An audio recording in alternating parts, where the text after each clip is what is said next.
If Clipchamp is giving you error 500, don't worry, because in this video I'm going to walk you through a simple step-by-step checklist to fix it fast. Error 500 usually means something went wrong on the app side, your browser, or your connection, so the good news is that it's often something you can resolve in just a few minutes. Before we begin, make sure to hit the like button and subscribe for more helpful tech tutorials just like this.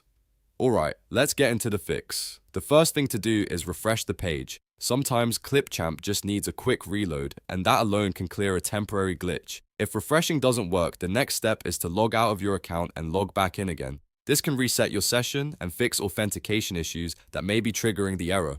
After that, clear your browser cache and cookies. Old stored data can interfere with Clipchamp loading properly, so removing that saved data often solves the problem. Once that's done, try opening Clipchamp in Incognito mode. This helps you test whether the issue is being caused by saved data, browser settings, or extensions. If the error still shows up, switch browsers. For example, if you're using Chrome, try Edge, or if you're on Edge, try Chrome.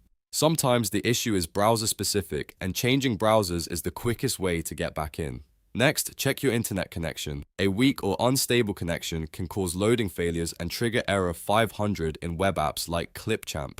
Make sure your Wi-Fi is stable, and if needed, reconnect or restart your router. After that, disable browser extensions, especially ad blockers or privacy tools. These extensions can sometimes block the scripts Clipchamp needs to run correctly. If disabling extensions fixes the issue, you'll know one of them was the cause. Another important step is to update your browser.